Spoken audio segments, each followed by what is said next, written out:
Not getting enough work in practice? With the baseball and softball seasons underway, the training season never stops. Complete Performance Baseball Academy in Fairfield, New Jersey is dedicated to providing full-service training to assist in developing a player to their fullest potential. Our coaches are committed to train and prepare our players by providing a personalized instructional experience that will enhance their competitive skill level and foster a relentless quest of personal excellence. The next step is up to you. You ready to embrace the grind?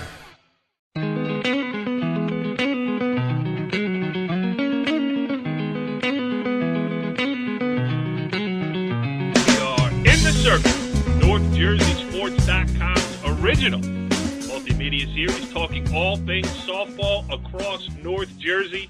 This is Season 3, Episode 4, and we have a lot to talk about as the county tournaments are full steam ahead here. I am Corey Doviak, and my bracket is busted. The Bergen County Tournament first round threw me for a loop. Not so my co-hosts, including our very own NorthJerseySports.com softball insider, Richie Ballgame Barton. What's up, Richie B? Not much. Just looking at my bracket, and it's fantastic. I got to tell you. We'll give you a chance to crow about it in a little while, but first, let me introduce the other member of our panel, the esteemed former assistant coach. I don't know if the New Jersey State Hall of Fame has an assistant coach's wing, but I would like to formally present that for a vote to the full membership, because if there was one, this guy would be in it. He is Mark Augg. What's up, Auggie? Not so much, Cor. Best time of the year, though. All county tournaments rolling along. It sounded like you got caught off guard by my introduction of you. One of the greatest assistant coaches in the history of softball and basketball in Bergen County. Is that embarrassing? I was starting to tear up. Well, life has changed, Augie. How many diapers have you changed today? Actually, he's been good. It was only, one big whopper. Okay. That was about it. Okay. That's enough. One big whopper. That's a good way to put it. All right, let's talk some softball here on In the Circle. And I should mention that we do have a guest tonight, as Paramus head coach Brian Hay will join us. We'll also unveil Augie's brand new top 20 rankings, which do not coincide with the generally accepted wisdom of the other pundits across not only Bergen County and North Jersey, but statewide. But that's why we are in the circle, because we actually know what's going on. Auggie does anyway with his top 20 rankings. We'll get to that shortly. But let's talk a little bit about the Bergen County tournament that really played their prelims, and then they played their round of 32. I don't know how they like to do it. Are they like the NCAA tournament where you can't say play-in game? There were a bunch of play-in games, which led to the first round, which was played out just about all of it this weekend through some raindrops, and then finished up on Monday afternoon. And I have to start by saying, I am busted. I've been saying all year that this is as wide open as a tournament as there has been in many years. I got caught up in the frenzy, and I was picking upsets all over the place. I picked Paramus Catholic to beat Rutherford, so I will say it right here, Helen, my mea culpa. Paramus Catholic lost to Rutherford. It wasn't even all that close. I also picked Hackensack to make a Final Four run. That didn't happen, as the Group 4 Comets were knocked out by Group 1 New Milford, the 20 seed. So I am wrong. Richie B., what did you get right? Or at least in your own mind. What didn't I get right, pal? Let me tell you. I just picked basically opposite of you. That was really my strategy. The one big one I got wrong is, Woldwick getting bombed by Fairlawn. Fairlawn is, they're always a team that just quietly kind of moseys along, and then they just sneak up and, pop a big win against a good team. Because Woldwick was red hot coming into that game, and they, 10 run them. Riverdale beating Old Japan without Julie Rodriguez doesn't seem as big of an upset, but that's still a quality win. And they had, got a big 3-run double. I can't remember the girl's name, Emily Agazarian or something like that. Yep. Late in the game. So that's a huge win for Riverdale. But the one that could have been the biggest surprise of them all, Sauerbrook had to get a run, I think in the 5th or 6th inning, to beat Lodi 2-1. And that would have definitely shaken up some brackets. Jen Sweeney hitting a walk-off homer as Dumont beat Hasbrook Heights. I mean, that's another big win. Why didn't you give her a proper introduction? Oh, Jen Sweeney? Yes. What, a former athlete of the week, Jen Sweeney? Yes, that's better there, Richie B. Now you're getting it. Now I'm getting somewhere. Yeah, and there are so many good games coming up on Saturday. Yes. Og, how about you? Anything that we missed from the first round there that No, deserves mention? I was 16 for 16. All right, so take us now into round 2 here, this round of 16 coming up. What are you looking for? If you had to pick 1 or 2 games to go cover, which would you do? Well, let me tell you, I like a bunch of games, to be honest with you, not just 1 or 2. I mean, a couple stand out. Of course, IC, Northern Highlands. That'll be over in Emerson. Defending champ. Yep. That'll be over in Emerson. And I like the other game over in Emerson, Rutherford-Ramsey. That should be a good game. Yeah. And then, of course, Richie B will be in Saddlebrook, I believe. You know it. Johnny Yeah. Way's house for breakfast and then right to 10 o'clock game. Saddlebrook, Riverdale. Yeah, I'll be there for probably the first 2. What does Johnny Way make for breakfast over there? Please. He doesn't make. I'll tell you what. I got to give him credit. His wife, love her dearly. Great woman. Worst mac and cheese I've ever had. The hands down, the worst mac and cheese I've ever had in my life. Johnny Way's wife made. It was horrendous. Well, Can't really get the milk cheese thing balanced out. She's going to need some help. Now, while we're on the subject, Augie, how's your wife's golf game? She just gave me a thumbs up, but I'm like, okay, it started at 5 and it's pitch black, and you're just pulling in now. It must have continued somewhere else after the 9-hole league they play in. How is the bar bill? Yeah. Don't worry, Daddy's home with the baby. Don't worry. Yeah, so games that I see, I mean, I agree that Saddlebrook-Riverdale game is going to be interesting. Interesting side note, I saw Demarest. Now, I got to mention this. Demarest played Cliffside Park in the first round on Saturday. I went to Demarest. I had a bunch of family stuff going on, so I had to go to a field that was close. And it's, you show up, you see Demarest as the number 2 seed, undefeated, very highly ranked in Augie's top 20.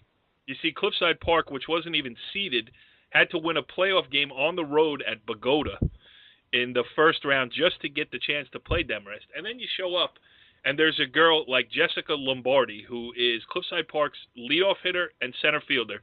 Now, I see a lot of softball games. I don't claim to be a, college-level scout of any type. But when you see a good player, and Jessica Lombardi really is one of the best players I've seen in Bergen County this year. You called her a top 5 player in the county, no doubt. You said no doubt. I did say that. And I stand by it because, we can agree that Mackenzie McGrath of Demarest is one of the top handful of pitchers in Bergen County. Is that correct? Oh, absolutely. Top 3, however you want to do it. Mm-hmm. You don't get to 20-0 like Demarest without having a top-notch pitcher. So we accept that. Mackenzie McGrath is that good. Jessica Lombardi, first time up, took her deep in the count, battled back from behind, flew out to left field. Then the next 2 times up, double. She made a catch in center field that you only can make if you just are running flat out after the ball. She closed the space on it, catches the ball, backhanded in the gap, collides with her right fielder, hangs on to the ball. Just very aggressive, the kind that you can't teach.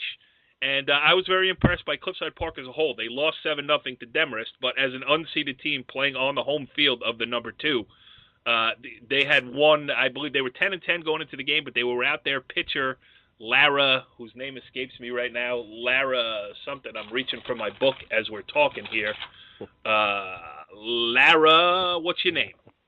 Lara Amato of Cliffside Park. She had missed the first 13 games of the season, so since she's come back, they were on a roll. They had won 4 in a row going into the game and really put out a good representative effort for Mark Cabrera there in the first round. So, the tournament will move on. No one will remember Cliffside Park is just a footnote at this point, but I definitely think with this forum that we should make mention of, quality play where we see it regardless of anything else. So, how about that, Richie B? That's impressive. Apparently not as impressive as Jessica Lombardi, but I'm intrigued though. You call her top 5 player in the county. I'd like to see her play. Yes. All right. So here's some of the matchups we got going on. Ridgewood against Paramus.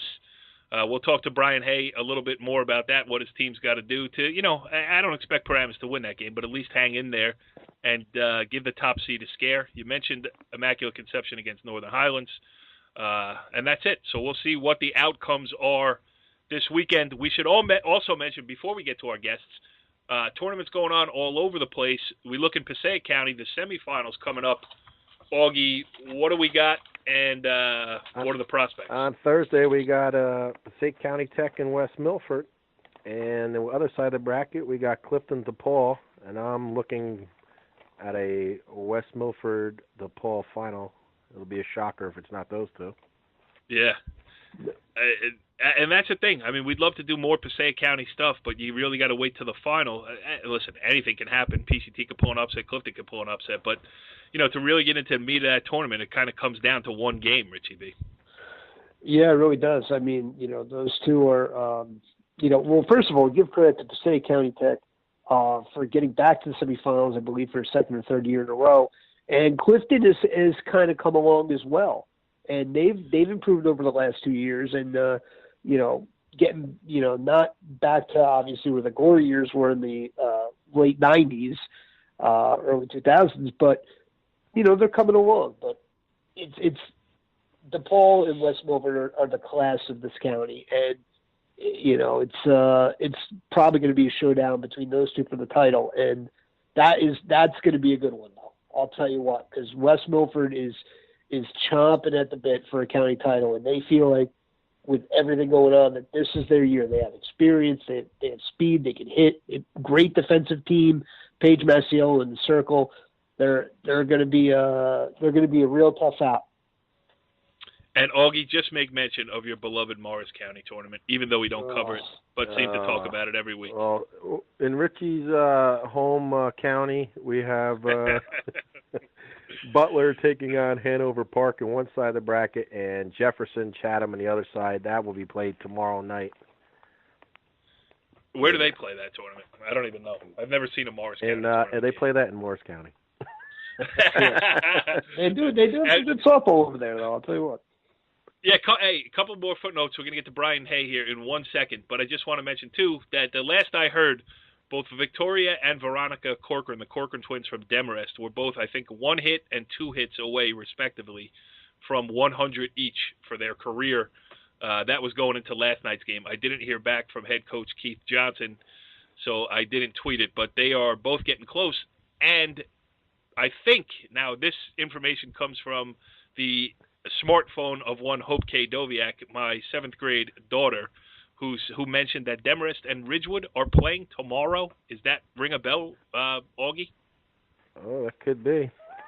Because if they do, and if Hope K. Doviak is right, that'd be a great little appetizer heading into this, the later rounds of the Bergen County tournament. Especially when that's your final. Yeah, that's right. It could be a preview of the Corey Doviak Bergen County final. All right, enough about that.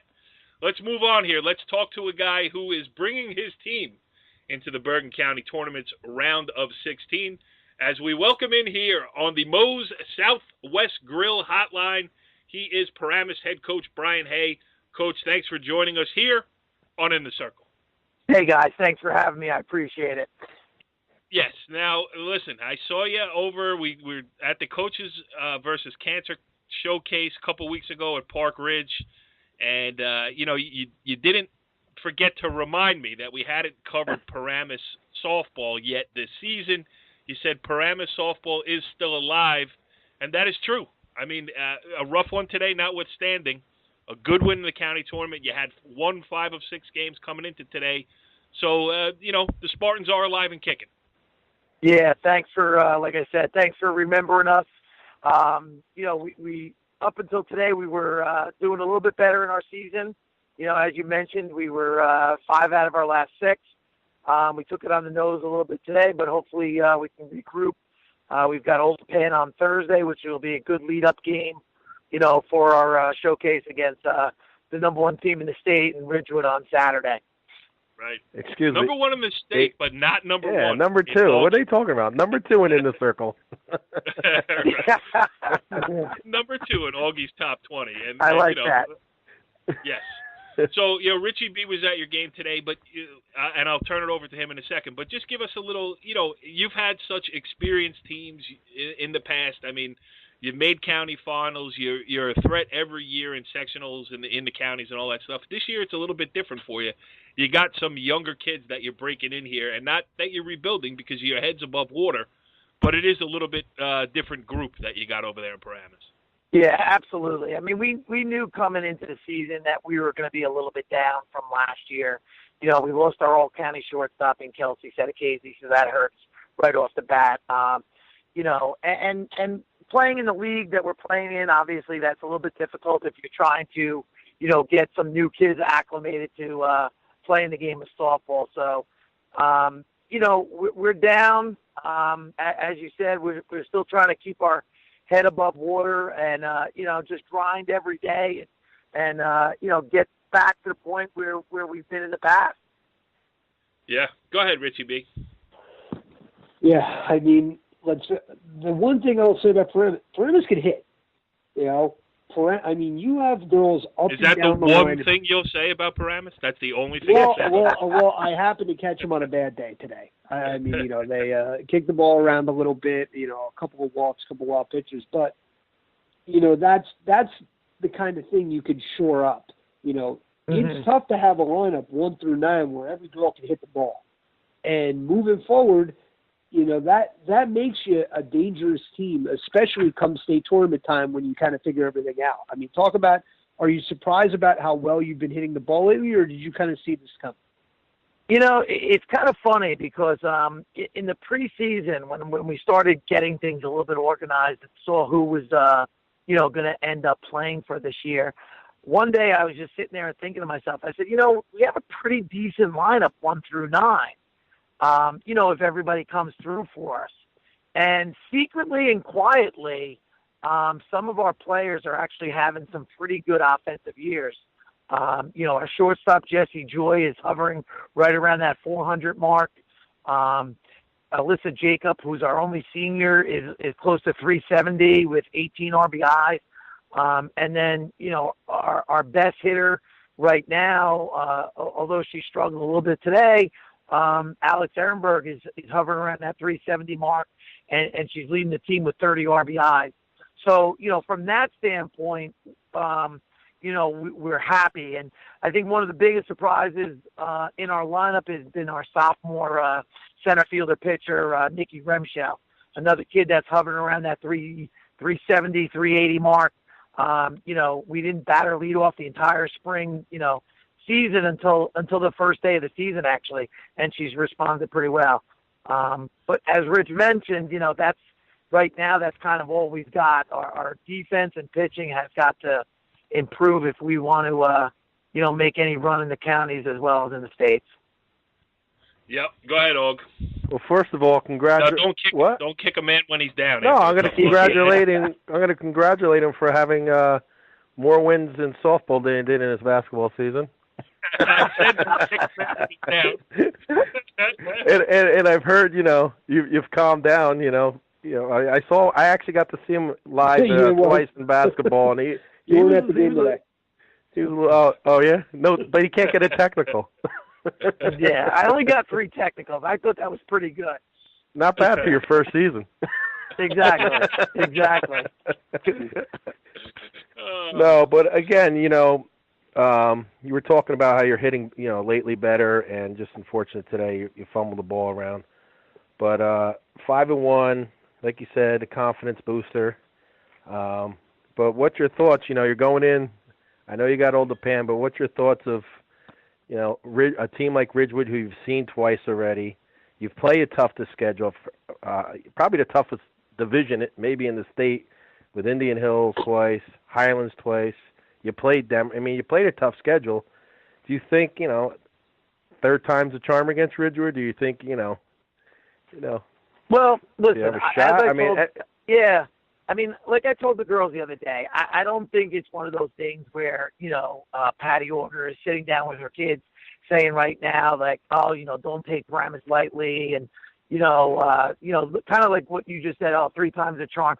I think they've got a lot of confidence in themselves as a team. I mean, they got one of the best pitchers in the state. So right off the bat, I think that their confidence level is high.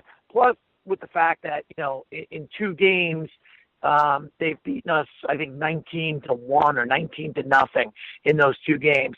So, I don't believe in that overconfidence thing. I think that, they're just a good team where in order for us to have any shot of beating these guys is that we just got to come out and, like I said, I've always said this, it starts in the circle. We need a great effort out of our pitcher, whomever is throwing that day. And then whatever we put behind there's got to produce. And I think, like I said before, that's been our biggest, Achilles heel right now is our pitching and defense right now. If those 2 things can come together and we can get that hitting that we've gotten over the last, probably 2 weeks or so, then we've got a shot. Absolutely. I love what you said there when you said it starts in the circle. Oh, I know. Yeah, Here. I'm giving you guys kudos. There you go. Yeah, Brian, go ahead. I was just going to say, I'll pay you when I see you on the weekend. Except, we only pay in T-shirts. Yeah, right? well, yeah. Well, we might have to find a bigger size, though. I don't know if we have a big enough size. No, you know what, though? Slim Goodbody telling him over there. Well, me and Corey used up all the double X's, so there's none left. Yeah.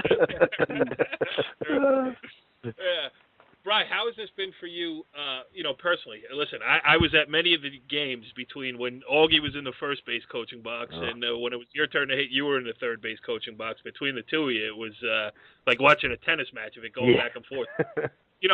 Probably you have to be a little bit more patient. When you had the teams with, let's name 100 of the great players that you've had over the past 10 years.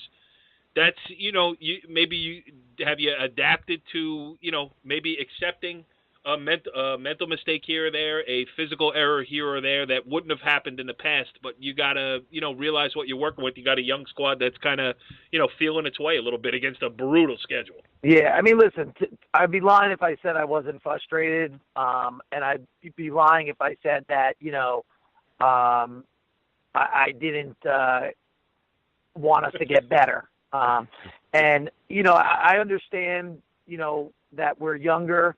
I understand that we've got some kids playing in positions they've never played before. But at the same time, I hold the kids responsible, and I hold the program at a higher standard than maybe they're even used to, some of these girls. And, when we put a product on the field, we want it to represent what we've had every year that, even before I started coaching. So I think that I do hold the kids at a higher standard, and I expect a lot out of them, maybe too much at times, but I think that if I let off the gas a little bit, then we just drop back into that lower pack. And I don't ever want to, that to be for, Paramus softball. Do you feel like these are the building blocks, though? I mean, as these kids grow up and mature a little bit, are you right back on the horse? Yeah, I mean, listen, Jesse Joy and Alex Ehrenberg have been 2-year starters for us, as a freshman and sophomore, and this is their 3rd year. Dominique Petrozella, our starting pitcher, was our starting pitcher last year. A group of the kids that are playing, have all seen varsity action. We've got a pretty good 8th grade class coming in, so we're hoping that maybe some of that young talent will blend with the older girls and maybe next year give them kind of like a kick in the butt a little bit to get them re-energized and maybe get them, thinking that, hey, listen, maybe, we've got a shot at doing something next year, but, that's a big if right now, Yep. You got another one, Richie B? No, you guys did such a great job. That's all I could do. I'm just sitting back in awe of you guys. Richie B was good today because he knew my frustration was up there. He didn't even come over and interview me. So I felt a little slighted, but at the same time, I think if he had come over, I might have jumped on him. Yeah, I didn't want to take a punch to the face after watching a softball game. And I thought that was a possibility. he also knew he was going to get a piece of you tonight. So Exactly. He was building up the good stuff. Aug, you got another one? Well, this is the guy you can thank for sending me to this show, because my last game was against Paramus and we didn't even get a hit. We got no hit. I was there. That put me into retirement. I said, Corey, you know what? We should just start a softball show. and 3 years later, here we are. So, Well, right, now last thing I got to add. Oh, go ahead. now that he's retiring from basketball, also I'm going to bring him out of retirement, make him my bench coach. For next season, bring him over to the Spartans. Yeah, well, I hope you have an on-call nanny, because that's what he's doing nowadays. Yeah, sure. Brian, give us now let's talk about this tournament in general here. I know you have a very close rooting interest on another team that pulled the first-round upset earlier in the tournament. How about that? The Riverdale Fighting Golden Hawks. Yeah, absolutely. My daughter's a sophomore over there. She's one of their utility players this season. And, I get the reports from her, basically, the minute I walked through the door, how they did, how she did, what the other team did. So, it was great hearing that, she had been texting me after the game saying that they had won and they knocked off Old Japan, which, for them, that's a great win. They're working hard over there and they deserve it. And, I think they've got a good shot. Although Saddlebrook's a very, very good team and they've got a hot pitcher on the mound, I think they've got a shot on Saturday to do some damage. So we'll see what happens. Richie B picked that first-round upset, too. Oh, yeah? Nice. I, of course, did not, because I am an Old Japan homer. Uh-huh. But had I looked at it objectively, perhaps I may have come up with a different conclusion. Yeah. But, yeah. And Og, did Brian Hayes just say that he pumps his daughter for scouting reports as soon as she gets home? Yeah. Maybe he should talk to somebody else this year. Yeah. Maybe he should listen to In the Circle a little more. Exactly. Yeah, we're going to break. All right, as soon as we hang up with you, we're going to break down the Ridgewood lineup. Anyway. Brian Hay, thanks for joining us here in the Circle. It's fun to have you on. It's great that you guys are moved on. It was a good first-round win. It's 16-17 game. That's supposed to be close. Yeah. It's supposed to be the closest game of that round to 32. You guys beat a good Midland Park team, and you put yourself in the position to get a shot at Ridgewood. We've all seen it. Crazy things can happen. You're not the favorite, but, hey, you're in the game. Absolutely. I appreciate that. Yep. Well, thanks for joining us. As always, Paramus Spartan Softball will always be welcome here on In the Circle, as will you, pal. Good luck this weekend, and we will talk to you soon. Thanks again, guys. I appreciate it. All right. Interesting stuff there with Paramus head coach Brian Hay. And, Og, I might have been wrong. I could have been totally unperceptive during that conversation, especially with the threats of violence against our own beloved Richie Ballgame. But he sounded pretty chipper there. Yeah, I'm kind of surprised. I mean, is Brian Hay mellowing out? I can tell you that's an emphatic no. I was at the game today. No, it is. I think Richie's so quick he knew he couldn't catch him. No, I just didn't even cross over that side of the field. Once things started going downhill a little bit, I stayed in the Mawa dugout like a scared child. Yeah, hiding behind Craig Nielsen. Behind his hair. Behind Craig's hair. All right, Ogie, that brings us to everybody's favorite segment here on In the Circle on NorthJerseySports.com. It is the segment which you do all the homework. So why don't you give us, without further ado, the Mark Augg top 20 for Week 4 here on In the Circle. But do it after this.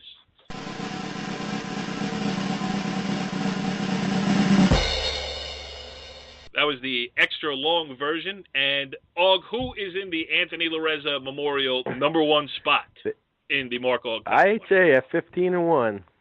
I'm not going to mention any players' names this week. I'm just going to say they're playing Westwood this weekend in the semifinals. Listen to me, Sweet 16 in the Bergen County. No, now listen. Give us your reasoning behind it, because you look at all the other rankings all over the place, and IHA, it's IHA, Ridgewood, and Demarest, but you got your order different than everybody else. Why do you have IHA #1? In honor of my buddy. there you go. I was going to put them at the first poll. If they have faded after that, okay. But you know what? The emotional first game over with. They've won 15 straight, rolling along. And we'll see if they end up number 1 at the end. Yes. All right. Number 2. Well, number 2, but number 1 in everybody else's poll, the Ridgewood Maroons. And they'll be facing our good buddy Paramus this weekend in the Sweet 16 of Bergen County. All right, let's stop reminding him. He just gave us 15 minutes of good talk there. We don't have to rub it in. Number 3. Number 3, Corey's favorite team, the Denver's at 20-0.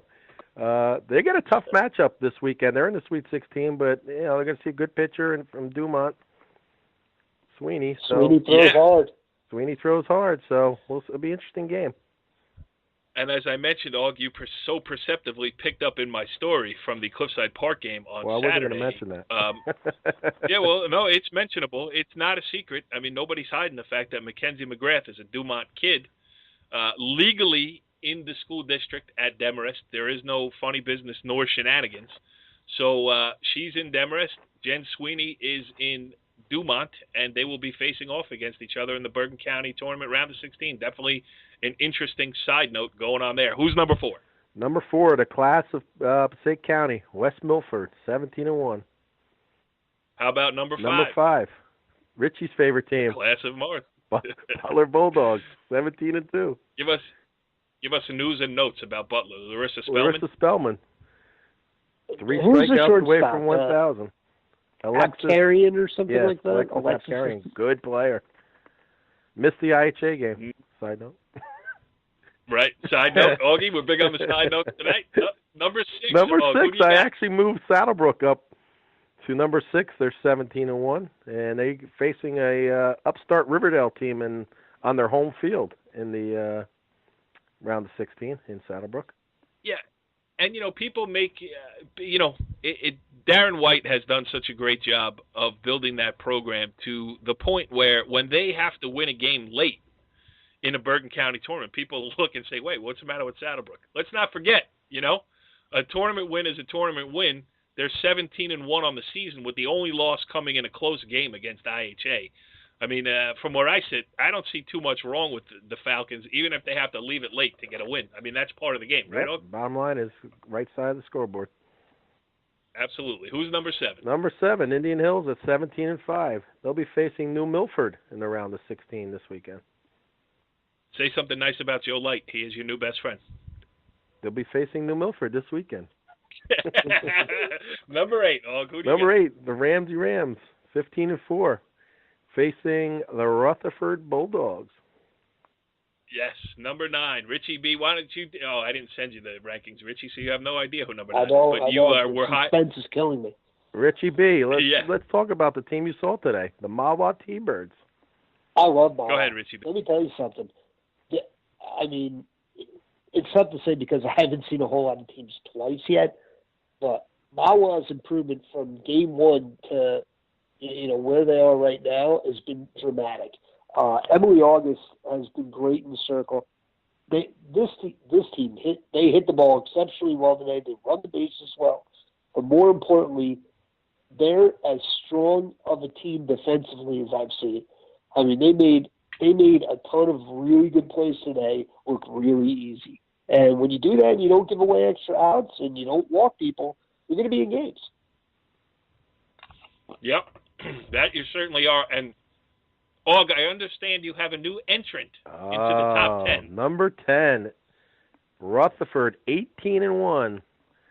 And I'm going to mention one player, Leah Goldschak. Let me tell you something. Her sister's ridiculous players, and obviously this one's ridiculous as well. But Rutherford, 18-1. That's your good friend Helen over there, so hopefully I didn't put the jinx on her, putting her in the top 10. Natalie Elsie Catcher, one of the more underrated players in Bergen County. Rock it on. Rutherford won again today. They won a 3-2 game. Goldsack had 11 strikeouts in another win. So they really are rolling and moving them into the top 10. I do appreciate, being that I picked them to lose in the first round. That I hope does it. I hope that settles things down. Yes, I made a bad pick. I understand, Helen. I apologize. Augie's got you in the top 10. Okay, now I do the rest of it. The team that dropped out of the top 10, Immaculate Conception. Then we got number 12, Northern Highlands, 13, Fairlawn, 14, Dumont, 15, DePaul, 16 Westwood, 17 Old Tappan, 18 Pequannock, 19 Paramus. Auggie, was that to get Brian Hay on the show? Yeah, that'll be a short stay. Wow. And number 20 is the upset winner of the first round of the Bergen County Tournament, New Milford, at 14-4. Auggie, who's on We got Passaic County Tech, Riverdale, Hawthorne, North Bergen, and Hackensack. And Auggie, who's off the fence? Who's off the fence? Yeah, we'll keep our conversation from earlier this week. Yeah, we'll keep it private here. A couple of things Yeah. we said. So anyway, Richie B, we got a lot of work to do. There's a lot of softball coming up this weekend, and most of it deserves coverage. So you're going to be busy. Yeah, listen, at this time of year, that's what we do, and we love doing it. Sometimes. Augie, do you believe him at all? Listen, he's only covering 2 of the 4 games. Well, what you seem to forget is that, like, we don't just go to the games and then they magically appear on the site. You have to edit. Well, you don't go to the photos, games and hand out T-shirts. It's like the best job. No, not all of us can do that. Big Bird over there, that's his domain. No, I handed a whole full bag to Auggie. So when we are at the same place at the same time, he handles all of our NorthJerseySports.com, a player of the game shirt handing out. So that is it for this edition of In the Circle here this week. That'll do it. See you next week on In the Circle. Follow the leader.